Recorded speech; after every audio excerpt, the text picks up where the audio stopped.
এবার কি তাহলে নতুন বিশ্ব চ্যাম্পিয়ন আসছে?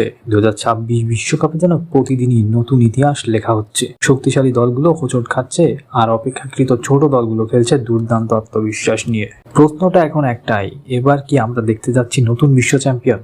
বিশ্বকাপ শুরু হওয়ার আগে সবাই ভেবেছিল ব্রাজিল, আর্জেন্টিনা, ফ্রান্স, জার্মানি কিংবা স্পেনের মতো দলগুলোই সহজে নকআউট পর্বে আধিপত্য দেখাবে। কিন্তু মাঠের বাস্তবতা যেন সম্পূর্ণ ভিন্ন গল্প বলছে। সবচেয়ে বড় উদাহরণ জার্মানির বিপক্ষে ইকুয়েডরের জয়। 4 বারের বিশ্ব চ্যাম্পিয়ন জার্মানিকে 2-1 গোলে হারিয়ে পুরো ফুটবল বিশ্বকে চমকে দিয়েছে ইকুয়েডর। ম্যাচের শুরুতে পিছিয়ে পড়েও তারা যেভাবে ঘুরে দাঁড়িয়েছে তা সত্যিই প্রশংসার দাবি রাখে। শুধু এই ম্যাচই নয়, এবারের বিশ্বকাপে প্রায় প্রতিটি গ্রুপে দেখা যাচ্ছে অঘটন। বড় দলগুলো আগের মতো সহজে ম্যাচ জিততে পারছে না, কারণ এখন ছোট দলগুলো রক্ষণাত্মক ফুটবল খেলছে না। মরক্কোর কথা ধরা যাক, 2022 বিশ্বকাপের সেমিফাইনালে উঠে সবাইকে চমকে দিয়েছিল তারা। অনেকেই ভেবেছিল সেটি হয়তো একবারের ঘটনা, কিন্তু 2026 বিশ্বকাপেও তারা দেখিয়ে দিচ্ছে বিশ্বের সেরা দলগুলোর সঙ্গে সমানভাবে কিভাবে লড়াই করতে হয়।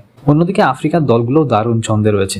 আইভরি কোস্ট, সেনেগাল কিংবা আরও কয়েকটি দল নিজেদের শক্তিমত্তার প্রমাণ দিচ্ছে প্রতিটি ম্যাচে। আগে যেখানে ইউরোপ ও দক্ষিণ আমেরিকার দলগুলো একচেটিয়া ফেভারিট ধরা হতো, এখন সেই ব্যবধান অনেকটাই কমে এসেছে। ফুটবলের এই পরিবর্তনের সবচেয়ে বড় কারণ হলো এখন প্রায় সব দেশের খেলোয়াড়ই ইউরোপের বড় বড় ক্লাবে খেলছেন। ফলে ছোট দলের খেলোয়াড়দের অভিজ্ঞতা, আত্মবিশ্বাস এবং কৌশলগত দক্ষতা আগের চেয়ে অনেক বেড়ে গেছে, আর তার প্রভাব সরাসরি দেখা যাচ্ছে বিশ্বকাপের মঞ্চে। তবে এর মানে এই নয় যে বড় দলগুলো শেষ হয়ে গেছে, বরং নকআউট পর্বে তাদের অভিজ্ঞতা, চাপ সামলানোর ক্ষমতা এবং তাদেরকে ব্যক্তিগত নৈপুণ্য যে বিষয়গুলো রয়েছে সেগুলো তাদের মোড় ঘুরিয়ে দিচ্ছে। কিন্তু একটা বিষয় এখন নিশ্চিত, এই বিশ্বকাপে কোনো ম্যাচই আগে থেকে জিতে রাখা যাচ্ছে না।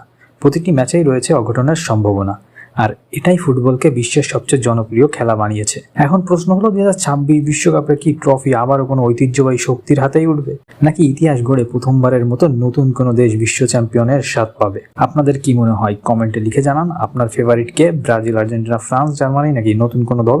আর বিশ্বকাপের এমন সব আপডেট, বিশ্লেষণ এবং এক্সক্লুসিভ ফুটবল কন্টেন্ট পেতে সঙ্গে থাকবেন। Thank you.